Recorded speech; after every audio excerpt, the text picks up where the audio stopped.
So you've started your tech company in Taiwan and it's going pretty well. You've achieved product market fit and you're growing. And now it's time to scale. But how do you navigate that transition from founder-led to industrial growth? And can AI get you there faster? I'm Devi Gopalan and this is Connected on Taiwan Plus.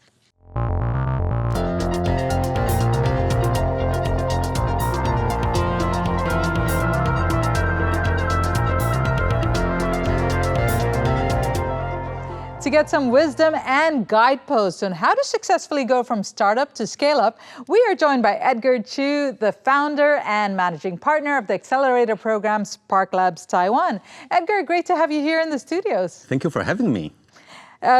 It's absolutely our pleasure, and I'm going to start by asking you to tell us a little bit more about SparkLabs Taiwan. And I understand that your mission is to get early stage startups to expand globally. Yeah, correct. When startup founders try to grow, I think most of the time, especially for first-time entrepreneurs, they don't know what to do. They don't know how they can expand fast. So the SparkLabs Taiwan vision is to helping early-stage startup founders to expand globally by revisiting the product market fit to see which market that they got the opportunities and also help them to breach the next round of funding in order to scale. That's very critical. But before we go into that side of things, the traditional definition of scale is when a company's revenue grows at a faster rate than its costs. What is your definition of scale, particularly with the startups you're working with? I think for startups, a lot of them, when they pass the product market fit, when they start to grow, bypassing the unique economics, that will be the timing when you put in more resource, they can actually generate much more revenue or much more market needs. That definitely will be the definition when the timing the startup founder need to consider. That will be the timing that they are ready to scale. Right, and when is it usually that a startup comes to you? How far into their journey do they decide that it's time to scale up, or do you advise them when it's time to scale up? We actually meet the founder at different stages. A lot of founders thought they already passed the product market fit. It's a time that they want to scale. So they start to do a lot of PR, a lot of branding, marketing, but things just don't work. So when they facing the growth challenges regarding, well, I already put in more resources, I already recruit more people, why the growth is not yet there? Why the growing momentum is not yet ready? So in any cases that we can meet the founder, and the best way to test that is that we will see whether users are willing to pay, whether they're eager to use more, or they are willing to pay more. That would be the early signal for the founder that it's time to expand.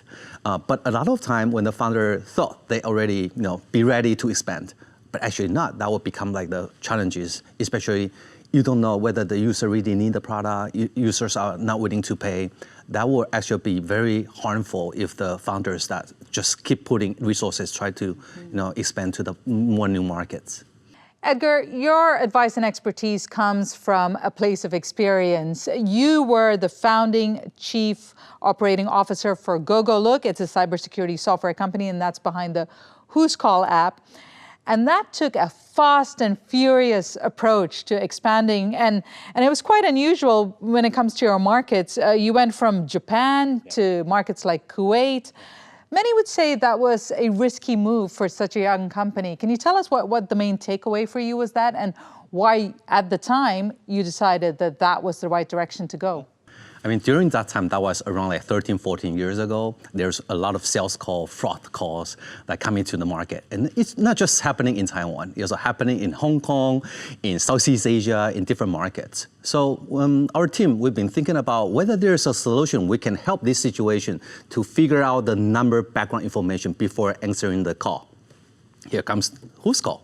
Okay. And my role at that time was try to expand Whoscall globally. So as a founding COO, I went to Japan, I went to Korea to see whether we can dig out more users.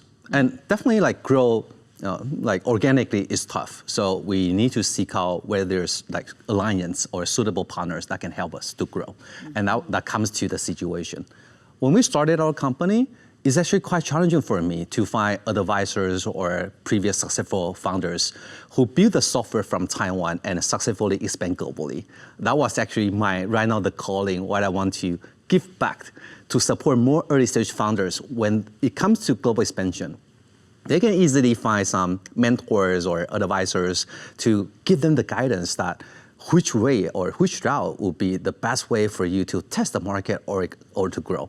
So during the early days, we actually build the product and like expand globally as a beta version. So whenever there's a new market, you see the growing momentum, that will be the timing we dig out more, looking into the market more, and then switch that into the regular version and start to do market penetration. What is the time frame again for this? Like, how much time do you give to understand whether a market is a good fit for you? Yeah, well, that was also a very brilliant question. I mean, during that time, we don't have the standard, and also we don't know like how fast or what's the pace for the early stage startup should be look like. So at the same time, we actually set up like quarterly as a checking schedule, whether like, okay, maybe we are targeting, from the back end, we are targeting like Japan because we've been seeing Japan might be a good market that we can use. So I flew to Japan, find a partner, and like to build that partnership to expand. And we definitely also need to learn from the local insights. So at that time, in Japan, you don't talk in the metro. You won't be able to be allowed to pick up the phone calls. But people definitely, because of that, they want to check out who's calling. And that was the reason that we scout, wow, there's a need in Japan. And more than Japan, there's also more markets. So that kind of a habit of get the market insights, get to know more about your target audience, that was so important.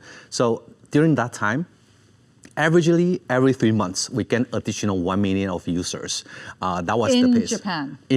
Like globally. Globally, Yeah, okay. But Japan was the first stop. Right. Yeah, with a team of 7. But saying that, you talk about Kuwait, Yeah. the Middle East market must have been very, very different Yeah. from Japan. So Yeah.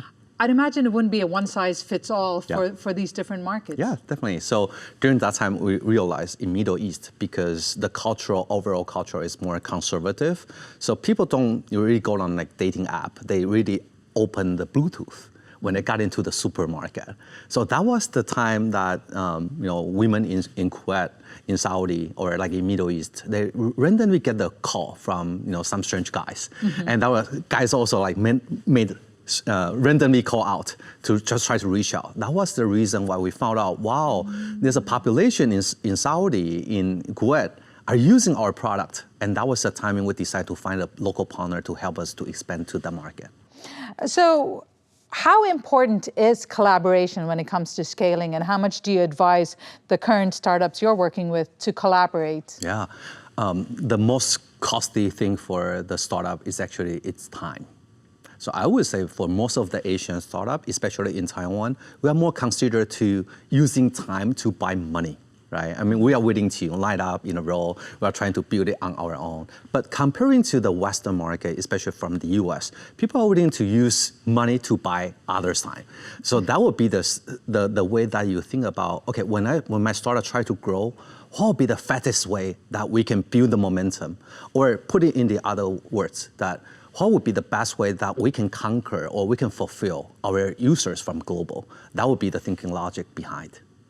All right, so talking about the fastest way, for years, accelerators like SparkLabs have invested time and money into mentoring Taiwanese founders, yet we still haven't seen those unicorn breakthroughs here in Taiwan. Why is that? Yeah, unicorn is more like a byproduct. With the company grow very fast, when the company scale very fast, you can definitely have the unicorn as a result.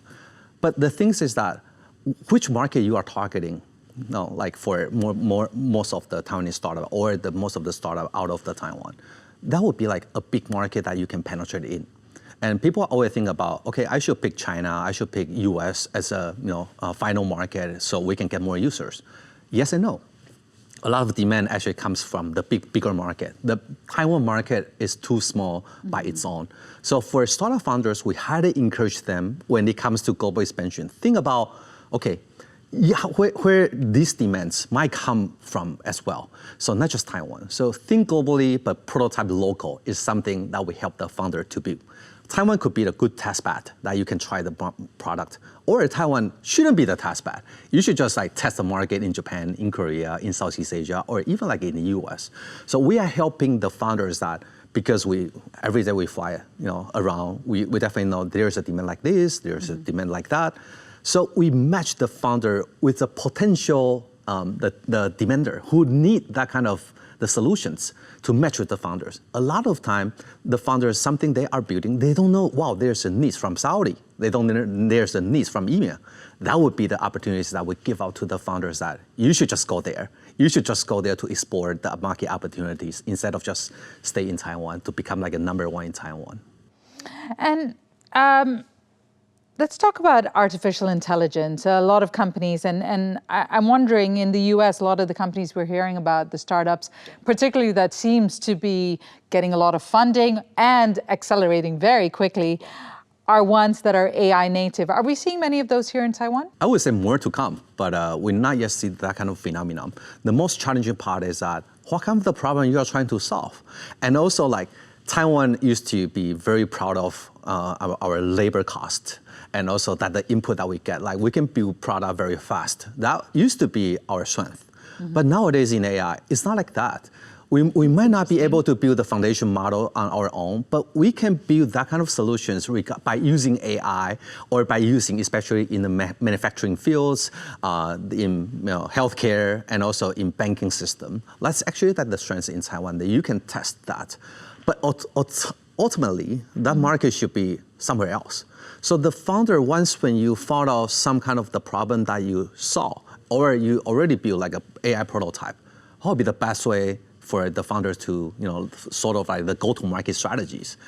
We actually think like US market is a good market that you can explore, but how? So when it comes to that, we also collaborate with several multinational companies from the US. Especially in 2024, we invest in several companies in like drones, cybersecurities, even like millimeter wave, that we've been seeing a lot of things are happening nowadays. And it's not built overnight. It's actually cultivated for more than like several years to build that kind of result. So in Taiwan, people are more cared about, okay, whether there's a proven revenue, whether like there's a proven success in the past. But comparing to the US market, people are more willing to see what kind of the impact that this startup can generate. And that could be so narrow, that's fine. But in Taiwan, not like that. So if we try to build that kind of unicorn situation from Taiwan, I think the first hand is that you need to think about whether there's a big market that you can overcome, or you should just be there to know more about the market situation on your own. And I think that would be the fast track for the founders to grow. Taiwan is really good for like the software talents. People are so good on building things, and also so good to do the system integration. Right. I think that's the Taiwan's strength. But it shouldn't be just in Taiwan. So through our Accelerator program, we are helping several companies to build solutions out of town. So for example, there's like Digital Twin Solutions, a company that we backed together with NVIDIA called MedAI. They are helping the semiconductor company to build the digital twin solutions in the States. That would be one of the trends that using the Taiwan technology that you can overcome some bottlenecks in overseas market. And more to come, that we even see a lot of US founders are also seeking how they can expand to the Asian market. So by giving them like the market landscape situation, or by bridging the local top players, that will also be some kind of the ways to shorten that kind of the path for the founder from the US to know more about the market situation. So at this point, it's not really just about Taiwanese companies now going to the US, going global, as the old thinking was. Now you're seeing it come this way. And what role then do these Taiwanese startups play in that? Yeah. So you just also brought up a very good angle, is that nowadays we don't really talk about going global anymore because there is no boundaries when it comes to AI. Language shouldn't be an issue, that the market situation shouldn't be the issue, because you can get that kind of information quite easily from the AI solutions nowadays.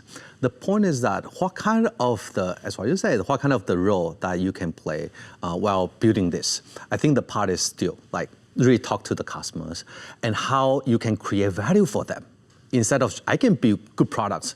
I have this feature, I have that feature, and we can build faster, cheaper, and something like that. It shouldn't be just like that. You should really seek out for some painful enough situation and try to help them. So for Taiwanese founder, we are good problem solver. Maybe according to the Taiwan ODM experiences, we are really good on okay, if we identify some kind of the issues, we are good at fixing that. But what kind of the problem we should address? So highly recommend that the founders, or there's a bunch of founders who had worked in the US firms before. We realize the efficiency is an issue. They realize the things are still like paperwork or there's no digitized yet. And here are the opportunities for not just Taiwanese founders, but here are the opportunities for the founder to solve. So I would say like, not just like Taiwanese founder, the first part still, who are willing to pay, who are willing to capture that kind of the value that you generated, still like back to the fundamental one-on-one. But the purpose should be clear enough. Shouldn't try to be too greedy. I want to do that, I want to do this. So how this founder can be laser focused on solving one specific problem and as deep as possible. I think that would be the challenges for most of the founders nowadays, especially because thanks to the social media, people are now like quite formal. Well, there's a new solutions like coming out every day. There's a new foundational model coming out every day. But as a founder, how you can really dedicate your time and effort by solving that kind of problem, that would become more crucial before it comes to the scaling stage.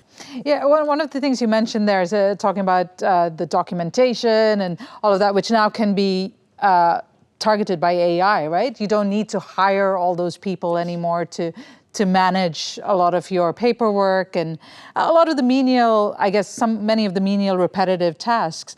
So the general thinking was it's easier to launch a startup than it is to scale up. With AI, does that change with regards to particularly costs and speed? Yeah, definitely. So right now, thanks to AI, I think right now the cost can be so efficient. How you can really scale like the company without hiring too much, like human beings or like these kind of efforts. I think it comes to the age is that even if it's a one-man company, you can build a lot of products by leveraging different AI solutions. Still back to the one-on-one is what kind of problem you are addressing. So a lot of Taiwanese founders, they've been thinking about, okay, I need to build a really large sales team in order to do go-to-market, but not anymore. So thanks to AI, thanks to a lot of cloud solutions, thanks to a lot of LLMs like APIs, like ChatGPT or a lot of solutions, they are helping the new startup to come to the market. So that kind of time to market, get it shorter. But also the challenge comes to, there's more similarity in between different solutions. So still, for specific industries, what kind of the solutions you're looking for? And we realize in Asia, still a lot of companies, they haven't digitized yet. So you don't have the data that you can analyze. So you don't have the solutions that you can really tap on in order to scale your business as well. So the scaling issues is not just happening on the startups, it's also happening on the big companies as well. So we literally invest in several portfolio companies that are solving the problem for low-way onboarding data.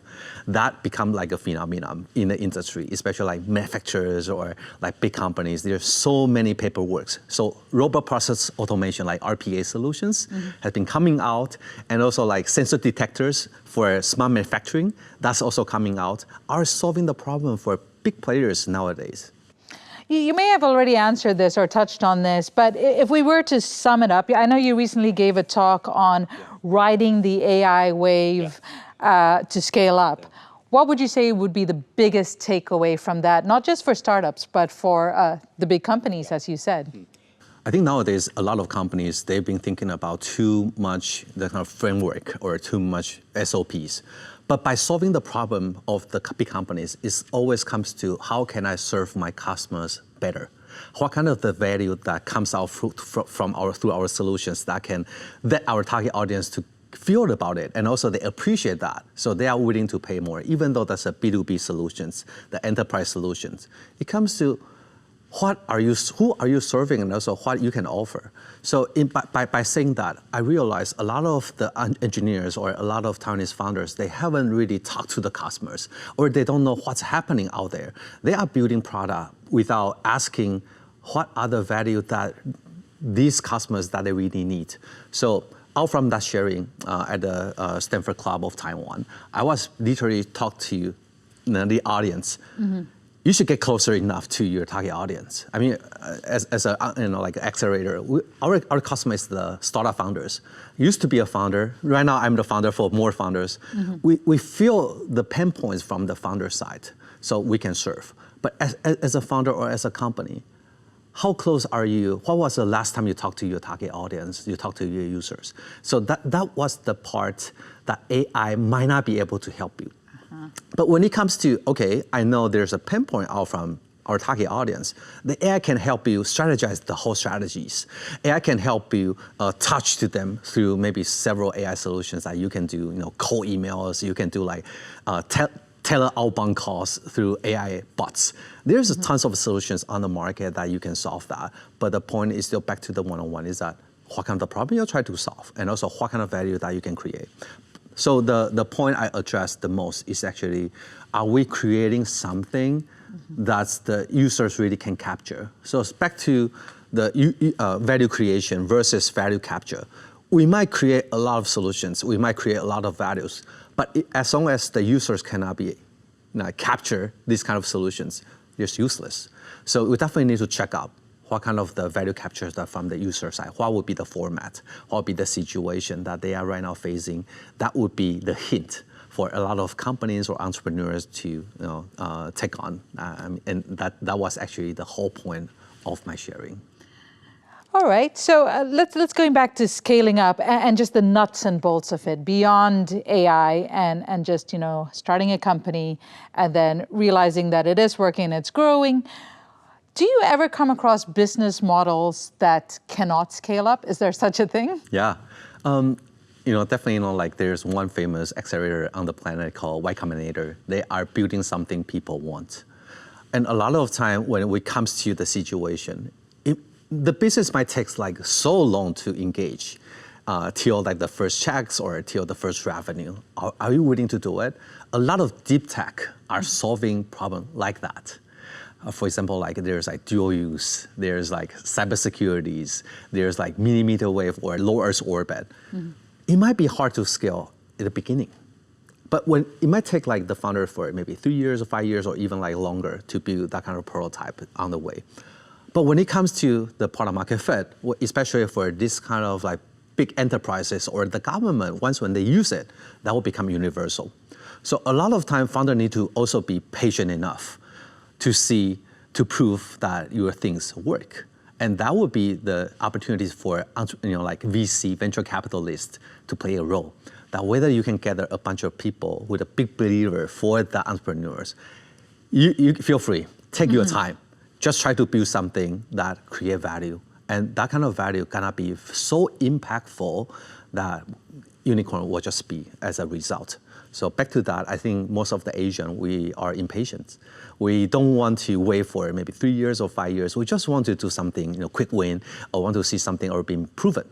But if we try to build like a long-lasting impact, I think it takes a village to really support early-stage startup founders to grow, and that will be very important for different players on the market to join forth to support more founders. But it seems, I think one of the key factors you pointed at was the funding. Yeah. When it comes to, you've got to get the VCs to be also patient and believe in that long game that be playing. So currently, where funding has somewhat dried up in many areas, I believe, or is less than what we've seen in previous years, what would you say could be the success rate of a startup that has to play that long game?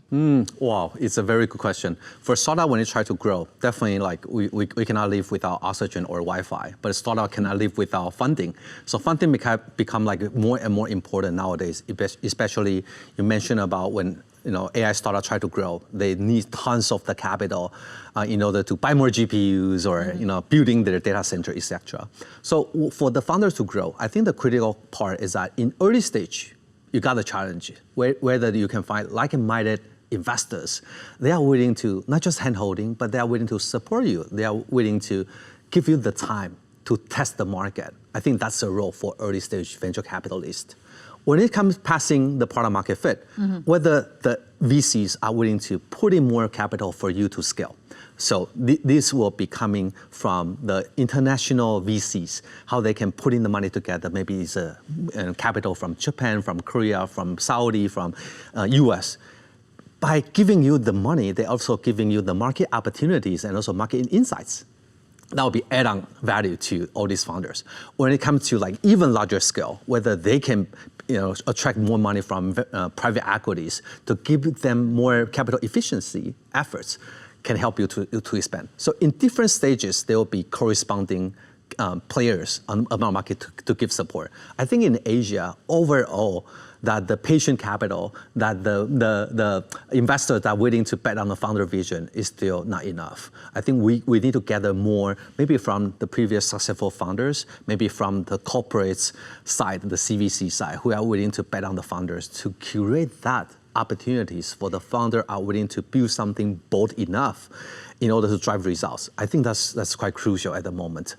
But I've been seeing more and more capital are coming to these fields because that was how Taiwanese semiconductor fields, like around 30 years ago, that was how it went so successful and the result has been seen nowadays. It took like 30 years to see that.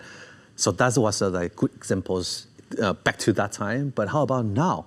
So we've been seeing, like the venture capitalists from the U.S. are seeing like how they can do more cross-border, helping more, not just Taiwanese founder, but how we can play that kind of strategic partners role for more founders to be not just regarding the market, not just regarding the product, but really helping the founder to go through all these obstacles. That would be the most pressure part for the founders. One of the regions you mentioned earlier, very early in our chat, was the Gulf region. Yes. And as far as investments go, I mean, if you look at most of the world right now, a lot of the Gulf region seems to be very willing to make investments across the board on a wide range of possible services and products. Is that a viable option for Taiwanese startups? Yeah. I personally got invited to speak at LEAP, which is one of the largest expo in Riyadh in early 24. When I visited there, I was the only speaker from Taiwan. And also I discovered the metro is not yet open. The whole market, for me, it's just tons of opportunities. But you won't be able to search that on the public search engine. You won't be able to search any results. That was a timing when I returned back to Taiwan. I tell everyone that even though you've been building your startup for maybe 10 years or 15 years, there's a new opportunity in Gulf area that you should look at. But people just don't believe in me during that time, And that like time by time, we organized a trip to let Taiwanese founders to explore the market end of 2024. After they came back, they all say, "Wow, we want to build the things there." Which like earlier in 2025, you can see Qualcomm, NVIDIA has doubling down a lot of resources there. And people are saying, "Wow, Edgar, you are the frontier. You saw that." And that was like 1 year ago. And I say, because a lot of time the founder is gonna be misled by the social media or by the public information. If you visit there, you can feel, and a lot of I so-called zombie startup, which is not progressing. There's a whole new market out there. And the cost of starting a new startup in Saudi, in Gulf area, is also quite high. So that would be the best opportunities for Taiwanese founders to go there. So, yeah. So then how open are, let's say, the Gulf investors to Taiwanese products and services? Yeah. They are also quite very open, I would say, because for the line or the gasoline solutions. Yeah. We've been seeing a lot of solutions that from Taiwan can actually applicable for the Gulf market. It's just like whether they can find that. So like last year and also this year, we've been seeing more and more people from, let's say like Saudi or from different regions are exploring the opportunity in East Asian. So I would really like bold enough to bet that I think Taiwanese founder or like Asian founder to look into that market as fast as possible, as soon as possible. Otherwise, the market gonna be so crowded. Still, I won't say like white space. I would say that like, last year, but this year I would say like more and more people are seeking how they can build a business right there. People might complain about like the flight time is too long. People might complain there's no supporting ecosystem right in Riyadh or in Gulf region. But, like there's, out of the 35 million population in Riyadh, Taiwanese only have like 70 people in Riyadh. Not many people know about it, but we don't really need to care about how many Taiwanese are there, how can we build an ecosystem there. SparkLabs, we got a team in Saudi that can help you to bridge the solutions from Taiwan to Saudi. So we want to play a more active role regarding bridging the two sides opportunities and build something amazing enough. And back to what we just say, I think unicorn is just be there's a byproduct out from that. So investors from Saudi, they are also looking forward to accepting more Taiwanese founders to go there to explore the market and more importantly, build something together. So I see government also plays a very important role. Saudi government has also been very, open-minded to encourage more startup from East Asian to go there to really open office, or they are willing to give out more research funds to support that. I think Taiwanese government can also take on that to see how we can reach that kind of path for more founders and more corporates to scout the opportunities right there. As you said, it took a while for people to take your word for it. And it comes down to risk appetite or wanting to go into the unknown. And that brings me back to the idea of scaling and the person who is behind the scaling. So when we talk about leaders, is there a situation where a leader is great at growing the company to a certain point, especially to a certain size, but when you take it scaling to another level and to these perhaps unknown, unfamiliar markets, that leader may not be a good fit, or can a leader learn to be that fit? I think leaders is not like born as trend or from different format. The leaders that if you are going to be the bottleneck of your company, that you need to learn how you can evolve on your own. And I think for different phases, there's founders who can only manage for 0 to 1, who are unable to build or stay with the company when it comes to scaling. But there's companies that the founders from day one, for example, like Meta's Mark Zuckerberg, that's a good example, that you can see the founder really changing and evolving along the way. So a lot of founders, when it comes to growing, how they can also pack that kind of growth mindset, I think that's quite crucial. So for me, as an example, earlier in 2025, I participated in GTC, the NVIDIA annual event. I realized there's a huge gap in between Silicon Valley AI and Asian AI. That was the timing triggered me, okay, if I want to bring more Taiwanese founders to go to the US market in the AI topics, what are the missing parts? I don't have the answer. So I applied to the Stanford Executive Program. I stayed there for 2 months. I built my own network out there and tried to suck into the ecosystem in the Bay Area. And I realized, wow, Taiwan plays a very unique role within. More than semicon. It's more about people from the hardware side or software on hardware or AI on chip. There's a lot of things is not yet happening in Silicon Valley. So I started to bring the founder from Taiwan to visit, to also build the network and also connect the network out there. And I feel just within a few months, I've been seeing some results coming up.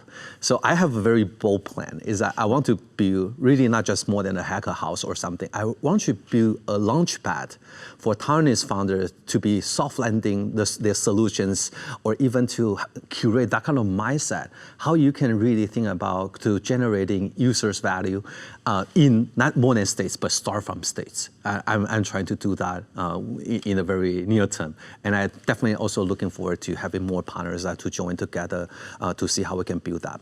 And that will also be benefiting a lot of US founders to see how they can leverage the talents from Taiwan and also a lot of benefit from Taiwan to co-create the value and impact globally. I think that's actually our mission and vision. SparkLabs is not just belongs to Taiwan. We have like global resource that we can help. So that was coming to the point is that if we try to help, I think everyone plays a role, and we should do that as fast as possible. Things that the window for AI might just within 2 years or 3 years, I don't know. Window for AI is 2 to 3 years. I think for Taiwan to grab the opportunities, the time is very limited. We've been seeing, from Korea, the government has been announcing, they are purchasing tons of the GPUs from NVIDIA. They are building AI funds to do it. I see Taiwan is underway, but not yet there. So I really hope that Taiwanese government can really play more role regarding how we can capture that kind of AI opportunities recently, I would say. You know, Edgar, you're setting us up for an entirely new and different conversation, and you're, it's a warning. You're basically inviting yourself for part 2 of this conversation. We're just about running out of time here. Yeah. But before we go, is there anything that you're seeing, AI or other emerging sectors, that gives you hope for Taiwan's entrepreneurs to kind of go the next level, like, what we are seeing in Silicon Valley? Wow, it's, I would say tons of opportunities.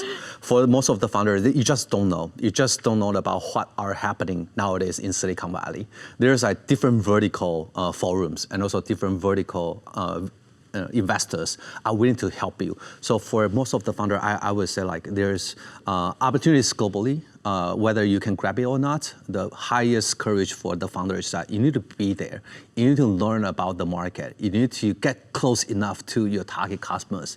And then what comes to the value creation part, whether you can build the product, not just as fast as possible, but you can build a very, very unique value proposition products to solve the problem that all these big companies or other startups are facing. That would be the opportunities. So I would say the advantages or strength for Taiwanese founders are getting less and less. Oh, yeah, so you should grab that, and also, as what I said, the time is a cost. When time goes by, then I think the advantages won't be there anymore. So, I mean, as SparkLabs Taiwan ourselves, we keep evolving ourselves. The way we evaluate startups, the way we help startups are also evolving. How about the startup founders? So, Taiwan market is not big enough, which we already know. Where are the next market? The answer comes back to yourself, to the founders. Edgar, I can see why you were such a successful entrepreneur. You always leave us wanting more. So hoping that we get to have another conversation about this. This has been so interesting. Edgar Chiu, founder and managing partner of SparkLabs Taiwan. Thank you so much for being on the program. Thank you.